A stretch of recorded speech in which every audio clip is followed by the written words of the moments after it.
You're looking at the current management, David Miscavige, COB, and you're thinking, well, is he in it for the money? What's your view of L. Ron Hubbard now? Well, Mike, you know, I mean, again, I don't have all the data. I read some of the books that are out that are critical, Barefaced Messiah and Madman or Magician or whatever it was. Madman or Messiah. Right.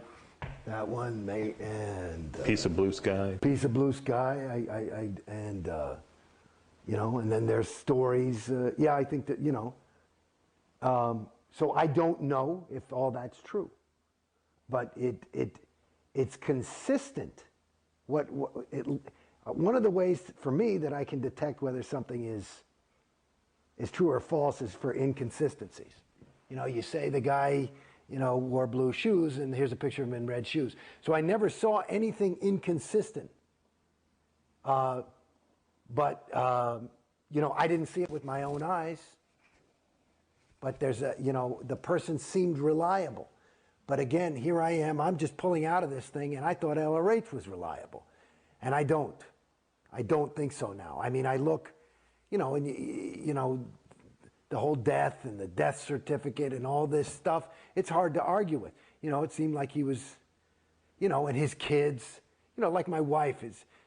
My wife is an interesting person to talk to as well, because she's class 5 OT5, or class 4 OT5, and, but she's like one of those people, she could probably, you know, do heroin for a year and then just say, oh, you know what, it's making me too skinny, and just put it down. You know what I mean? She's not a person, you know, and she was, you know, everybody loved her. You know, a lot of, you know, she was Jason Beghe's wife to some degree over there. But she's a remarkable person in her own right. And one of the ways is that she just doesn't, she's one of those people you just can't brainwash. So when she got out, it was kind of like, you know, that's it. She just, you know, she didn't even talk. I mean, it was like, I said, you know, honey, I'm thinking about doing this. I think she was like, you know, okay, fine, whatever. Flip the burger. And yeah, you know, because I think they're, you know, because she had said, she had always pointed out things that were inconsistent also. And, well, all these fucking OTs that aren't OT. Like, that's a fucking OT? And what's an OT supposed to be? Somebody who's at least able. Somebody who can, like, walk and chew gum. I mean, there's people that are OT that are some of the most incompetent, stupid people. I mean, when I say, that sounds, my definition of stupid is not, you know, necessary. It's not, it doesn't have anything to do with data or education. It has to do with being able to say, I mean, I'm talking about people put their hand on the stove and go, hey, hey, hey, my hand's hot. My hand is hot. You know, I'm talking about that kind of stupid. I mean, and like, unreal. What's wrong with you? What's wrong with you?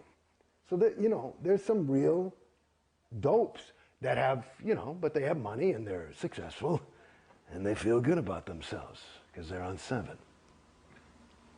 Well, I'm on 7 now. It's fucking great. I gotta tell you, you gotta get on 7. Yeah. It's that kind of thing. And it gives them a thing. And you look at them and it's, and you know, and Scientologists know, and I've talked to like Big Tur. I said, what the fuck? We've talked, what is that? You know, what is that? You know, because these people, you know, I might have had an issue with them and they'll write me up and they'll bring me to ethics. I got to handle this thing. And it'll be the thing they wrote up. I'd say, what do you want me to say? It's true, I guess. And they go, well, you know, I'm not going to say the name. You know, well, you know who he is.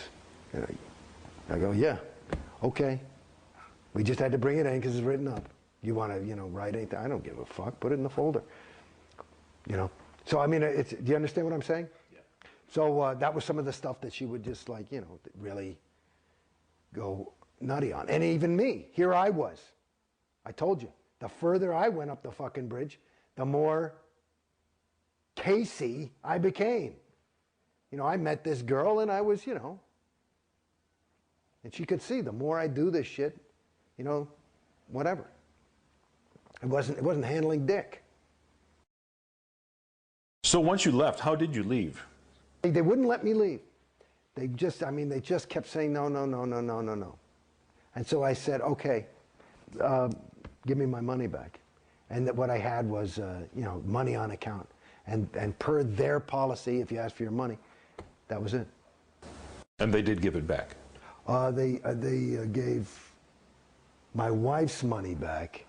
They offered to give me my money back. And I'm still in a, they want me to sign a piece of paper that says that I have no further claim against them. And I told them I can't do that because I feel I do.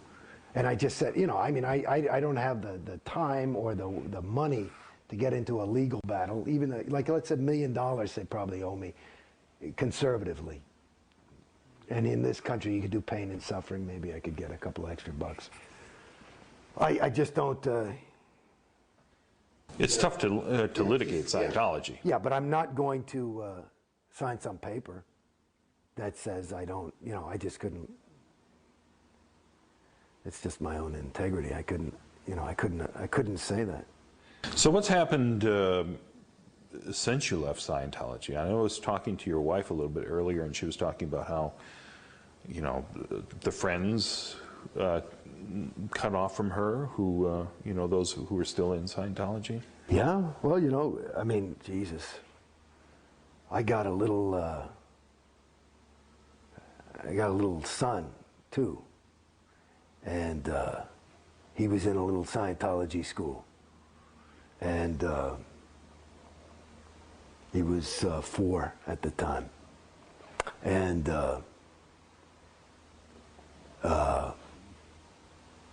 no school was started. We moved. So we're in the process of moving. So it was pretty, and moving to a big, we moved to this big property out here. It's a big different thing, and it's a long way away. And they kicked him out of school. It was the Scientology school? No, yeah, they kicked him out. So he had nothing to do, and it fucked him up. Because he had, you know, why can't I see my friends? And that was just all his friends. And, you know, and this was a time when, you know, Mom and Dad were really busy. I'm working. We've got a little tiny infant at the time. And we're moving to an enormous thing. And plus, this whole place you're in was under construction. There was a period we were in one of those Airstream type of things, you know, and nothing for him to do. And that was so that was one. So yeah, our friends, I mean, I knew I could see I was pulling away. So I'm kind of an antisocial personality anyway, so I don't really hang around people, you know. But my wife, you know, with the kids and stuff,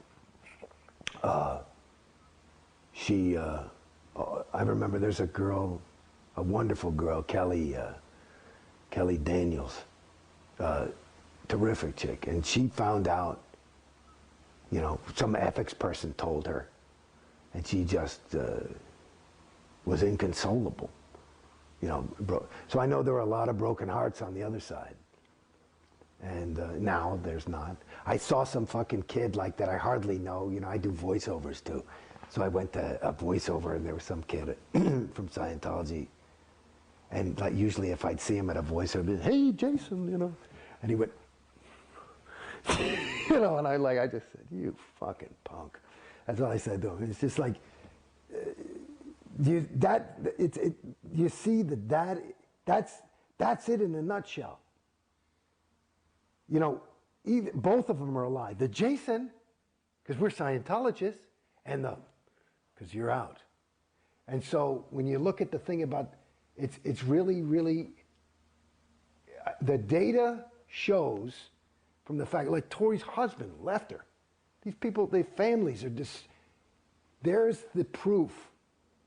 There's the proof. You're incapable of being a good friend if you're a Scientologist. Because you're a Scientologist. And Jason Beghe, the Scientologist, is willing to lose David. Is willing to sacrifice certainly the quality of my relationship with Mom and Dad.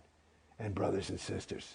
And God knows who else that I could have made friends with that weren't Scientologists. Because whatever, maybe they just didn't understand or whatever.